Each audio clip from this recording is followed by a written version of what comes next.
نحمده ونصلی علی رسولہ الکریم اعوذ باللہ من الشیطان الرجیم بسم اللہ الرحمن الرحیم رب اشرح لی صدری ویسر لی امری واحلل عقدۃ من لسانی یفقہوا قولی۔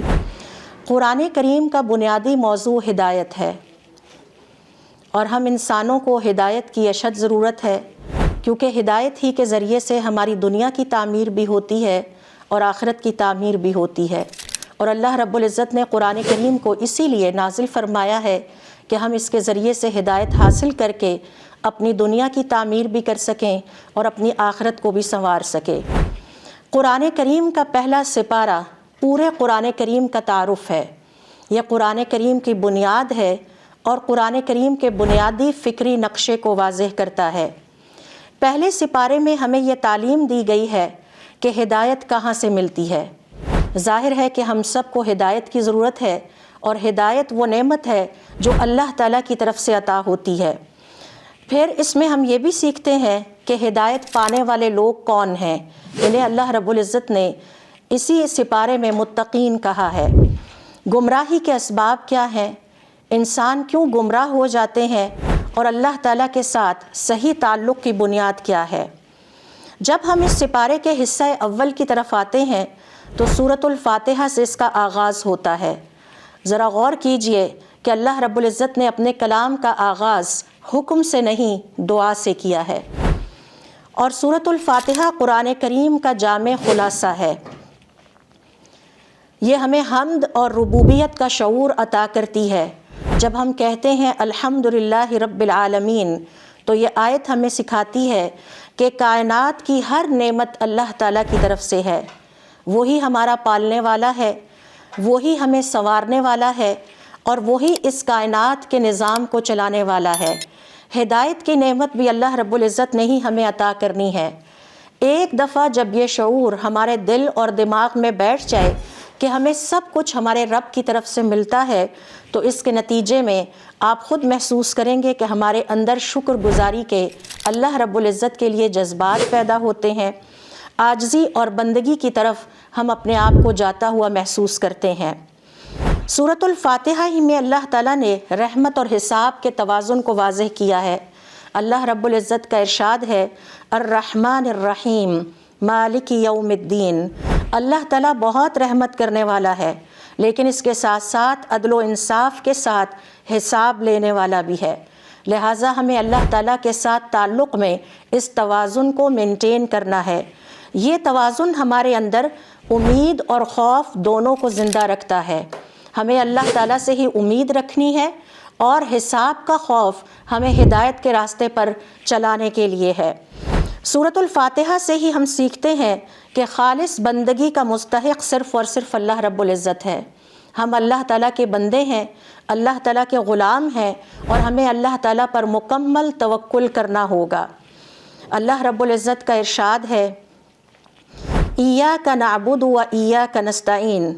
یہ قرآن کریم کا مرکزی نقطہ ہے، یعنی پورے قرآن کریم کا جو مرکزی نقطہ ہے وہ یہ آیت ہے کہ اگر ہم نے اپنی زندگی ہدایت یافتہ افراد کی طرح چلانی ہے تو ہمیں صرف اور صرف اللہ تعالیٰ کی عبادت کرنی ہوگی اور اللہ رب العزت پر توکل کرنا ہوگا۔ یہ آیت ہمیں اس بات کا درس بھی دیتی ہے کہ ہم صرف اور صرف اللہ تعالیٰ کے غلام ہیں، اور ہر قسم کی دیگر غلامیوں سے ہمیں اپنے آپ کو نجات عطا کرنی ہوگی۔ پھر یہ آیت ہمیں یہ بھی سکھاتی ہے کہ ہمیں خود پرستی سے بچنا ہے۔ خود پرستی کیا ہے؟ اپنے نفس کی خواہشات کی پیروی کرنا۔ ہمیں اس دنیا میں ایک امتحان کے لیے بھیجا گیا ہے، وہ یہ ہے کہ کیا ہم اللہ تعالیٰ کی فرما برداری کرتے ہیں، اللہ تعالیٰ کی اطاعت کرتے ہیں، اللہ تعالیٰ نے جن کاموں کے کرنے کا حکم دیا ہے ان کو کرتے ہیں، اور جن سے ہمیں روکا ہے ان سے باز آتے ہیں، یا یہ کہ ہم اپنی مرضی چلاتے ہیں۔ اپنی مرضی کرنا، اپنی مرضی کے مطابق زندگی گزارنا، یہ خود پرستی ہے۔ تو جب ہم کہتے ہیں ایاک نعبد و ایاک نستعین، تو اس کا مطلب یہ ہے کہ اب ہم خود پرستی کے راستے پر نہیں چلیں گے، بلکہ ہم اللہ تعالیٰ کی اطاعت گزاری اور فرما برداری کے راستے پر چلیں گے۔ سورۃ الفاتحہ میں ہی اللہ تعالیٰ نے ہمیں ہدایت کی دعا مانگنے کے لیے وہ شاندار الفاظ عطا کیے ہیں، اور یہ تاکید کی ہے کہ ہم بار بار اللہ تعالیٰ سے ہدایت کی نعمت مانگتے رہیں۔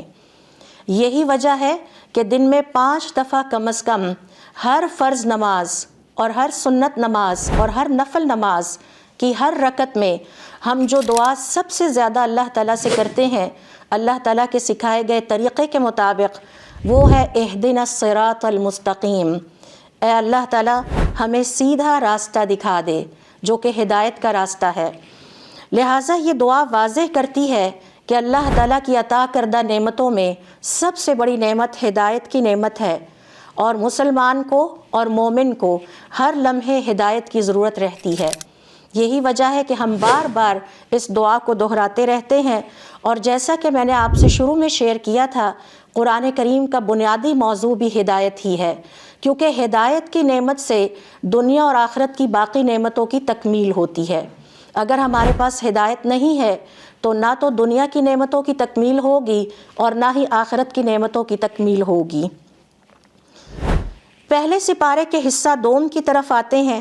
سورۃ البقرہ کی آیات دیکھیے 1 سے لے کے 141 تک۔ ان آیات میں اللہ تعالیٰ نے قرآن اور متقین کا تعارف بیان کیا ہے۔ ارشاد باری تعالیٰ ہے، ذالک الکتاب لا ریب فیہ، یہ ہر شک و شبے سے پاک کتاب ہے۔ لیکن اللہ تعالیٰ کی ذات ہدایت صرف انہی کو عطا کرتی ہے جن کے دلوں میں تقویٰ ہوتا ہے۔ سوال یہ پیدا ہوتا ہے کہ تقویٰ کا مطلب کیا ہے؟ تو علماء کرام کی ڈیفینیشن کے مطابق اور مفسرین کرام کی تعریف کے مطابق تقویٰ کا مطلب ہے اللہ تعالیٰ نے جن کاموں کے کرنے کا حکم دیا ہے انہیں کیا جائے، اور جن کاموں کے کرنے سے روکا ہے ان سے ہم باز آ جائیں۔ اللہ تعالیٰ نے ہمیں نماز پڑھنے کا حکم دیا ہے، لہٰذا نماز ادا کی جائے۔ اللہ تعالیٰ نے ہمیں روزے رکھنے کا حکم دیا ہے، اللہ تعالیٰ نے ہمیں زکوٰۃ ادا کرنے کا حکم دیا ہے، اللہ تعالیٰ نے ہمیں حج کرنے کا حکم دیا ہے، سچ بولنے کا حکم دیا ہے، لہٰذا ان تمام کاموں کو کیا جائے۔ اور اس کے ساتھ ہی تقویٰ کا دوسرا پہلو یہ ہے، جن کاموں کے کرنے سے ہمیں روکا گیا ہے ان سے ہم اپنے آپ کو روک لیں تاکہ اللہ تعالیٰ کی غلامی اور اللہ تعالیٰ کی بندگی کو ثابت کر سکے۔ اللہ تعالیٰ نے ہمیں کن کاموں سے روکا ہے؟ اللہ تعالیٰ نے ہمیں غیبت سے روکا ہے، جھوٹ سے روکا ہے، چغلی سے روکا ہے، اللہ تعالیٰ نے ہمیں سود کھانے سے روکا ہے، اللہ تعالیٰ نے ہمیں فحاشی اور بے حیائی سے روکا ہے۔ لہٰذا جب ہم ان کاموں سے اپنے آپ کو روکتے ہیں جن سے اللہ نے روکا ہے تو یہ تقویٰ کہلاتا ہے۔ تو یہ ہدایت یعنی قرآن کریم سے ہدایت صرف ان انسانوں کو مل سکتی ہے جو تقویٰ کے راستے پر چلنے والے ہیں، جن کے دلوں میں تقویٰ ہے۔ ان متقین کی صفات کیا ہیں؟ اللہ رب العزت نے انتہائی تفصیل کے ساتھ پہلے سپارے میں ان متقین کی نمایاں صفات یعنی کیریکٹرسٹکس کو بیان کیا ہے۔ یہ غیب پر ایمان لانے والے ہوتے ہیں۔ اس کا کیا مطلب ہے؟ یہ اللہ تعالیٰ پر ایمان لانے والے ہیں، یہ اللہ کے فرشتوں پر ایمان لانے والے ہیں، یہ اللہ تعالیٰ کے انبیاء پر ایمان لانے والے ہیں، یہ اللہ تعالیٰ کی کتابوں اور شریعتوں پر ایمان لانے والے ہیں۔ یہ الایمان بالغیب کہلاتا ہے۔ متقین کی دوسری نمایاں صفت یہ ہے کہ یہ اپنی نمازوں کی بڑی پابندی کرنے والے ہوتے ہیں۔ اللہ تعالیٰ کے حضور سجدے میں دل کا سکون اور اطمینان پاتے ہیں، اللہ تعالیٰ کے رزق میں سے نیکی کے کاموں پر خرچ کرتے ہیں، زکوٰۃ ادا کرنے والے ہوتے ہیں، اپنے گھر والوں پر خرچ کرنے والے ہوتے ہیں، اپنے نفس پر خرچ کرنے والے ہوتے ہیں، اپنے خرچے کے لیے یا اپنے گھر والوں کے خرچے کے لیے کسی کے آگے ہاتھ پھیلانے والے نہیں ہوتے۔ یہی وجہ ہے کہ مسلمان مرد یا عورت جو اپنے اوپر خود خرچ کرنے کی نیت سے گھر سے نکلتا ہے اور محنت کرتا ہے، حضور اکرم صلی اللہ علیہ وسلم نے اسے مجاہد جیسا اجر و ثواب کی خوشخبری سنائی ہے۔ پھر ان متقین کی ایک اور صفات یہ ہے کہ یہ آخرت پر یقین رکھنے والے ہوتے ہیں۔ انہیں اس بات کا یقین ہوتا ہے کہ موت برحق ہے اور اللہ تعالیٰ سے ملاقات ایک حقیقت ہے، جہاں ہمیں اپنے ہر لفظ، اپنے ہر قول اور اپنے ہر عمل کا اللہ کے سامنے کھڑے ہو کے حساب دینا ہے۔ یہ تمام انبیاء پر ایمان لانے والے ہیں، حضرت آدم علیہ السلام سے لے کر حضرت محمد صلی اللہ علیہ وآلہ وسلم تک جتنے بھی انبیاء اس دنیا میں آئے ہیں، یہ سب کے لیے عزت اور احترام کے جذبات اپنے دل میں رکھنے والے ہیں۔ یہ ہدایت کا راستہ ہے، اور ہدایت کا راستہ تقوی سے ہو کر گزرتا ہے، یعنی ہم اللہ تعالیٰ کی اطاعت گزاری اور فرما برداری کر کے اللہ تعالیٰ کا کہنا مان کر ہی متقین کی فہرست میں شامل ہو سکتے ہیں۔ اللہ تعالیٰ سے دعا ہے کہ اللہ تعالیٰ ہمیں متقین بننے کی توفیق عطا فرمائے۔ پہلے سپارے میں اللہ رب العزت نے یہ بھی واضح کر دیا ہے کہ ہدایت کے اعتبار سے انسانوں کی 3 قسمیں ہیں، اور یہ قسمیں اللہ رب العزت کے ہاں ہیں۔ سب سے پہلی قسم ہے مومن کی، اور مومن وہ ہے جو دل سے ایمان کا اقرار کرتا ہے، دل میں ایمان رکھتا ہے، زبان سے ایمان کا اقرار کرتا ہے، اور اس کے عمل سے بھی ایمان کا اقرار جھلکتا ہے۔ نماز پڑھنے والا مومن ہے، زکوٰۃ دینے والا مومن ہے، حج کرنے والا مومن ہے، روزہ رکھنے والا مومن ہے، چغلی، غیبت اور جھوٹ سے بچنے والا مومن ہے۔ یہ نہیں ہو سکتا کہ ہم زبان سے ایمان کا اقرار کریں اور ہمارے اعمال ایمان کے خلاف جائیں۔ تو ہدایت کے اعتبار سے اللہ تعالیٰ نے انسانوں کو 3 قسموں میں تقسیم کیا ہے۔ نمبر 1 مومن، جو دل، زبان اور عمل سے سچا ہے اور ایمان کا اظہار کرتا ہے۔ اللہ رب العزت کے ہاں ہدایت کے اعتبار سے انسانوں کی دوسری قسم کافر کہلاتی ہے۔ یہ وہ انسان ہیں جو حق جاننے کے باوجود انکار کر دیں، اسلام نہ لائیں اور ایمان نہ لائیں۔ اللہ رب العزت کے ہاں ہدایت کے اعتبار سے انسانوں کی تیسری قسم منافق کہلاتی ہے۔ یہ وہ انسان ہیں جو اپنی زبان سے ایمان کا اقرار کرتے ہیں اور اللہ تعالیٰ پر ایمان بھی لاتے ہیں، لیکن ان کے عمل سے ان کے ایمان کا اظہار نہیں ہوتا۔ یہ نمازیں ادا نہیں کرتے، یہ روزے نہیں رکھتے، یہ جھوٹ بولنے والے ہوتے ہیں، یہ چغلی کرنے والے ہیں، غیبت کرنے والے ہیں، اللہ تعالیٰ کی ہر طرح کی نافرمانی کرتے ہیں، اور زبان سے یہ بھی کہتے ہیں کہ یہ مسلمان ہیں اور ایمان والے ہیں۔ اللہ رب العزت نے انسانوں کی یہ 3 قسمیں پہلے سپارے میں اس لیے بیان کی ہیں کہ ہمیں سیلف ایویلیویشن کرنا ہے کہ میں اللہ تعالیٰ کے ہاں کون سے انسانوں کی کیٹیگری میں یا کس درجے پر موجود ہوں۔ اس سے ہمیں خود احتسابی کا موقع بھی ملتا ہے، اور اس سے ہم اپنے آپ کو مزید سنوارنے کے راستے کی طرف بھی جا سکتے ہیں۔ ایک اور اہم بات جو کہ ہمیں پہلے سپارے کے مطالعے سے پتہ چلتی ہے، وہ ہے حضرت آدم علیہ السلام کا واقعہ، اور اس سے انسان کی حقیقت پتہ چلتی ہے۔ اللہ رب العزت نے پہلے سپارے میں ہمیں 3 تجربات کے بارے میں بتایا ہے۔ سب سے پہلے اللہ تعالیٰ نے حضرت آدم علیہ السلام کو اس دنیا میں اپنا خلیفہ بنا کے بھیجا، اور اس واقعے کی تفصیل ہم سب جانتے ہیں۔ دوسرے نمبر پر اللہ تعالیٰ نے بنی اسرائیل یعنی یہودیوں کو اس زمین میں اپنا خلیفہ بنایا۔ وہ تجربہ بھی ناکام ثابت ہوا، اور یہودی اللہ رب العزت کے بتائے ہوئے راستے پر نہیں چل سکے۔ تیسرے نمبر پر اللہ تعالیٰ نے یہ اعزاز امت مسلمہ کو عطا کیا۔ اب حضور اکرم صلی اللہ علیہ وسلم کے امتی اس کائنات میں اللہ تعالیٰ کے خلیفہ ہیں۔ یہ اعزاز بھی ہے، لیکن اس کے ساتھ ساتھ اس منصب کی ذمہ داری بھی بہت اہم ہے۔ تو حضرت آدم علیہ السلام کا واقعہ دراصل انسان کی حقیقت کو بیان کرتا ہے، اور اس واقعے سے ہم سیکھتے ہیں کہ علم انسان کی فضیلت کا سبب ہے۔ اللہ رب العزت نے جنات کی تخلیق کی تو انہیں نفوذ کی طاقت عطا کی، اور جب بنی آدم اور آدم علیہ السلام کی تخلیق ہوئی تو اللہ تعالیٰ نے آدم علیہ السلام کو علم کی طاقت عطا کی۔ مفسرین کرام کا یہ کہنا ہے کہ علم کی طاقت نفوذ کی طاقت سے زیادہ بڑی ہے۔ یہی وجہ ہے کہ علم تمام چیزوں پر حاوی ہے، اور آدم علیہ السلام اور بنی آدم کو اللہ رب العزت نے اپنا خلیفہ اس کائنات میں مقرر کیا۔ اس واقعے سے ہم یہ بھی سیکھتے ہیں کہ انسان خطا کا پتلا ہے، ہم سے غلطیاں ہو سکتی ہیں، لیکن اللہ رب العزت کی رحمت یہ ہے کہ اللہ تعالیٰ نے ہمارے لیے توبہ کا دروازہ کھلا رکھا ہے۔ توبہ کے ذریعے ہم اپنے کھوئے ہوئے مقام کو دوبارہ حاصل کر سکتے ہیں، اور اللہ تعالیٰ نے اسی سپارے میں کلمات توبہ بھی سکھا دیے ہیں کہ جس کے ذریعے حضرت آدم علیہ السلام نے اللہ رب العزت کی بارگاہ میں اپنی غلطی کا احساس ہوتے ہی توبہ کی، اور اللہ تعالیٰ کی نظر میں اپنا کھویا ہوا مقام دوبارہ حاصل کر لیا۔ لہٰذا ہمیں اللہ تعالیٰ سے امید رکھنی چاہیے کہ کبھی بھی ہم سے کوئی غلطی ہو جائے تو ہم اس کے اوپر فوراً توبہ کریں، کلمات توبہ کو دہرائیں اور بار بار اللہ رب العزت کی بارگاہ میں توبہ کرتے رہیں، کیونکہ توبہ کرنا بھی ایک عظیم عبادت ہے اور ایک عظیم نیکی ہے۔ پھر اسی طرح سے ہمیں اس واقعے سے یہ بھی سبق ملتا ہے کہ ہمیں ہر حال میں اللہ تعالیٰ کی طرف رجوع کرنا چاہیے۔ پہلے سپارے میں اللہ رب العزت نے بنی اسرائیل کی تاریخ بھی بیان کی ہے، اور یہ ہمارے لیے ایک تنبیہ ہے۔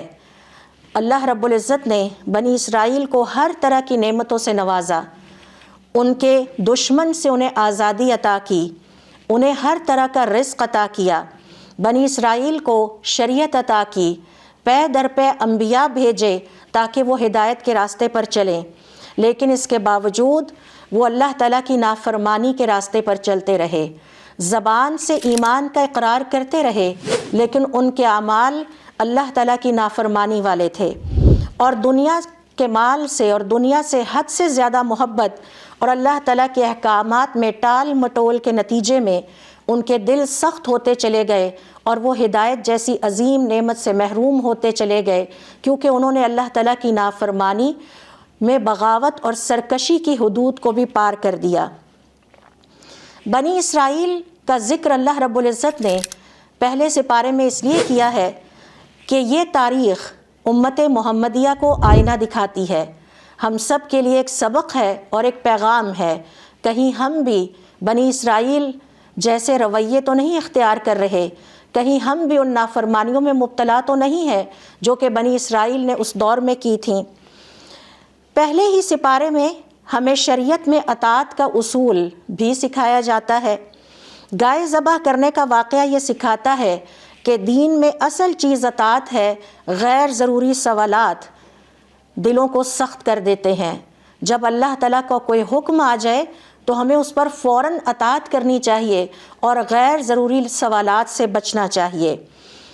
اسی سپارے میں قبلے کی تبدیلی اور امت وسط کے بارے میں بھی بات کی گئی ہے۔ وَكَذَلِكَ جَعَلْنَاكُمْ أُمَّةً وَسَطًا، اور اسی طرح سے ہم نے تمہیں ایک معتدل امت بنایا ہے۔ اس سے پہلے ذرا قبلے کی تبدیلی کی بات کر لیتے ہیں۔ قبلے کی تبدیلی کے واقعے کی تفصیلات آپ سب جانتے ہیں، لیکن یہ امت کے لیے ایک بہت سخت امتحان تھا، ایک ٹیسٹ تھا کہ سب نماز میں کھڑے ہیں اور بیت المقدس کی طرف منہ کر کے نماز ادا کر رہے ہیں۔ اللہ تعالیٰ کی طرف سے وحی نازل ہوتی ہے، اور نماز میں ہی مسلمانوں کی اطاعت دیکھ لیجئے کہ نماز میں ہی سب اپنا قبلہ تبدیل کر لیتے ہیں۔ بنیادی طور پر اس واقعے سے پتہ چلا کہ اللہ تعالیٰ نے چھانٹی کی اور اس امتحان کے ذریعے سے دیکھ لیا کہ کون اللہ تعالیٰ کا فرما بردار ہے اور کون اللہ تعالیٰ کا نافرمان ہے۔ اصل مقصد قبلے کی تبدیلی نہیں تھا، اصل مقصد امت مسلمہ کا امتحان تھا، امت مسلمہ کا ٹیسٹ اور امت مسلمہ کی آزمائش تھی۔ آج بھی میں اور آپ اسی امتحان سے گزر رہے ہیں کہ کیا ہم اللہ تعالیٰ کی اطاعت گزاری اور فرما برداری کے راستے پر چل رہے ہیں یا اللہ تعالیٰ کی نافرمانیوں کے راستے پر چل رہے ہیں۔ تو دین میں اصل چیز اطاعت ہے، غیر ضروری سوالات کے ذریعے اللہ تعالیٰ کے احکامات پر عمل کرنے میں ٹال مٹول سے کام لینا، یہ بنی اسرائیل کا رویہ تھا، یہ حضور اکرم صلی اللہ علیہ وسلم کی امت کا رویہ کبھی نہیں ہو سکتا۔ وَكَذَلِكَ جَعَلْنَاكُمْ أُمَّةً وَسَطًا، اور ہم نے تمہیں ایک معتدل امت بنایا ہے۔ اس سے کیا مراد ہے؟ اس سے پہلے سورۃ الفاتحہ میں اللہ تعالیٰ نے دو امتوں کا ذکر کیا ہے، ایک یہودی ہیں اور دوسرے عیسائی ہیں۔ یہودیوں نے اطاعت کے حوالے سے یہ خرابی کی کہ دین میں کمی کر کے اپنی مرضیاں کرنی شروع کر دیں، اور دوسری طرف عیسائیوں نے اطاعت کے حوالے سے یہ خرابی پیدا کی کہ دین میں اپنی مرضی سے اضافے کرتے چلے گئے۔ امت مسلمہ کی یہ خوبی ہے کہ نہ تو یہ یہودیوں کی طرح افراط کی طرف جائیں گے اور نہ عیسائیوں کی طرح تفریط میں مبتلا ہوں گے، بلکہ یہ ایک معتدل امت ہے جو دین اور دنیا میں اعتدال مینٹین کرتے ہوئے اللہ تعالیٰ کے احکام کی فرما برداری اور اللہ تعالیٰ کی عطا کردہ ہدایت کے راستے پر چلتے رہیں گے۔ یہی وجہ ہے کہ اسے ایک معتدل امت کہا گیا ہے۔ اور پھر امت وسط یا معتدل امت ہونے کے حوالے سے امت مسلمہ کی یہ بھی ذمہ داری ہے کہ یہ حق کی گواہی دیں، حق پر چلتے رہیں اور حق کو زندہ رکھیں، جسے کہ قرآن کریم امر بالمعروف اور نہی عن المنکر کہتا ہے۔ یہ وہ امت ہے کہ جس کی ذمہ داری ہے کہ نیکیوں کو زندہ رکھیں اور برائیوں کی نشاندہی کرتے رہیں، تاکہ انسانیت برائی کے راستے پر نہ چلے اور نیکی کے راستے پر گامزن رہے۔ اس میں کوئی شک نہیں کہ یہ امت مسلمہ کے لیے ایک بہت بڑا اعزاز ہے۔ یہی اعزاز اس سے پہلے یہودیوں کو عطا کیا گیا تھا، بنی اسرائیل کو عطا کیا گیا تھا، لیکن وہ اپنے اس اعزاز اور اپنے اس منصب کی حفاظت نہیں کر سکے اور انتہائی غیر ذمہ داری کا مظاہرہ کرتے رہے۔ امت مسلمہ کو یہ باور کروانا مقصود ہے کہ یہ اعزاز بھی ہے اور اس کے ساتھ ساتھ ایک بہت بڑی ذمہ داری بھی ہے، اور ذمہ داری یہ ہے کہ انہوں نے کل انسانیت کو ہدایت کے راستے کی تعلیم دینی ہے۔ پہلے سپارے میں ہی حضرت ابراہیم علیہ السلام اور ملت ابراہیمی کا ذکر بھی کیا گیا ہے، اور حضرت ابراہیم علیہ السلام کے واقعے سے ہم یہ سبق سیکھتے ہیں کہ اصل کامیابی نسب میں نہیں ہے، بلکہ اصل کامیابی توحید میں ہے۔ حضرت ابراہیم علیہ السلام نے توحید کا پیغام اپنی قوم کی تمام تر مخالفت اور ان کی دشمنی کے باوجود ان تک پہنچانے کی کوشش کی، اور اس کے لیے عظیم تر قربانی یعنی اپنی جان کی قربانی اللہ رب العزت کے رضا کی خاطر دینے کے لیے تیار ہو گئے۔ لہٰذا اصل کامیابی حسب و نسب میں نہیں ہے، اصل کامیابی توحید کا اعلان اور توحید پر کاربند رہنے میں ہے، اللہ تعالیٰ کی مکمل اطاعت اور فرما برداری میں ہے۔ حضرت ابراہیم علیہ السلام نے وقت کے ٹرینڈ کے مطابق چلنے کی بجائے اپنے خاندان کے راہ و رسم پر چلنے کی بجائے توحید کا راستہ اپنایا، اللہ تعالیٰ کی مکمل اطاعت گزاری اور فرما برداری کا راستہ اپنایا، اور اس کے لیے قربانی تک دینے کے لیے تیار ہو گئے اور اپنی جان کو داؤ پر لگا دیا۔ انہوں نے ہمیں یہ پیغام دیا کہ اگر ہم دنیا اور آخرت کی کامیابی چاہتے ہیں تو اس کے لیے ہمیں توحید کے راستے پر چلنا ہوگا، اللہ رب العزت پر ایمان کے راستے پر چلنا ہوگا، اور اس کے لیے کسی قسم کی مخالفت کی بھی پرواہ نہیں کرنی چاہیے۔ نہ یہ دیکھنا چاہیے کہ فیشن کیا ہے، ٹرینڈ کیا ہے، نہ یہ دیکھنا چاہیے کہ لوگ کیا کہیں گے، میرا خاندان کیا کہے گا، یا دوست احباب کیا کہیں گے۔ یہی پیغام ہمیں اصحاب کہف کے واقعے سے ملتا ہے کہ کس طرح ان چند نوجوانوں نے اپنا ایمان بچانے کے لیے اپنا ہوم ٹاؤن یعنی اپنی بستی چھوڑی، ہر دنیا کی محبت کو ترک کر کے اپنے ایمان کو بچانے کے لیے ایک غار میں پناہ لی۔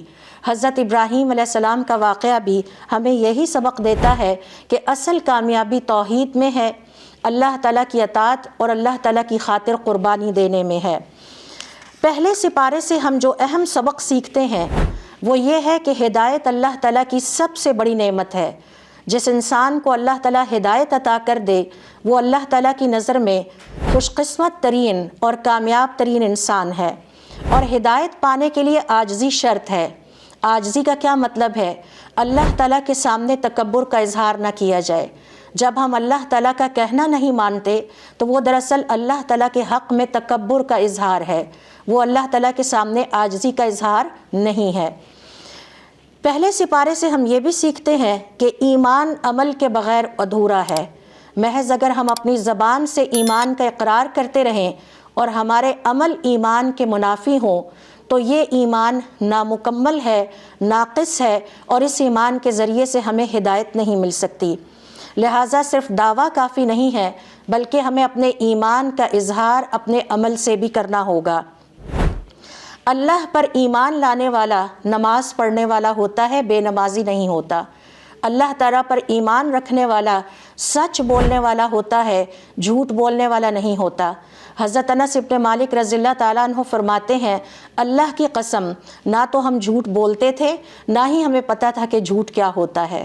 یعنی اندازہ لگائیے کہ اللہ تعالیٰ کے محبوب ترین بندوں نے اور صالحین نے کیا سٹینڈرڈ سیٹ کیے ہیں ہمارے لیے۔ پہلے سپارے سے ہم یہ سبق بھی سیکھتے ہیں کہ قرآن کریم میں اللہ رب العزت نے جن قوموں کا ذکر کیا ہے اور ان کی تاریخ کا ذکر کیا ہے وہ محض قصے نہیں ہیں، بلکہ ان میں ہمارے لیے سبق ہے، اور سب سے بڑا سبق جو کہ تمام قصوں میں کامن ہے وہ یہ کہ اللہ تعالیٰ کی نافرمانی ہمارے زوال کا سبب بنتی ہے۔ اللہ تعالیٰ کی نافرمانیوں سے دنیا بھی خراب ہوتی ہے اور آخرت بھی خراب ہوتی ہے۔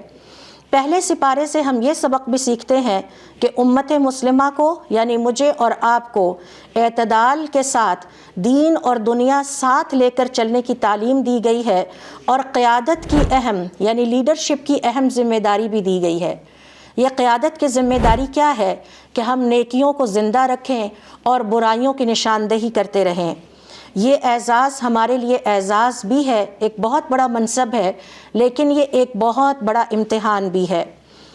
پہلے سپارے سے ہم یہ سبق بھی سیکھتے ہیں کہ نجات کا راستہ توحید میں ہے، اللہ تعالیٰ کی فرما برداری میں ہے اور مسلسل توبہ میں ہے، جیسا کہ آدم علیہ السلام نے توبہ کر کے اللہ رب العزت کی نگاہوں میں اپنے کھوئے ہوئے مقام کو دوبارہ پا لیا۔ یہ نجات نہ حسب و نسب میں ہے، نہ زبانی دعووں میں ہے، بلکہ دعوے کے ساتھ عمل نجات کا باعث ہوگا۔ اللہ رب العزت سے دعا ہے کہ اللہ تعالی ہمیں قرآن کریم کو سمجھنے، اس پر عمل کرنے اور اس کے پیغام کو اپنی زندگیوں میں نافذ کرنے کی توفیق عطا فرمائے، کیونکہ قرآن کریم صرف پڑھنے کے لیے نہیں، جینے کے لیے بھی ہے۔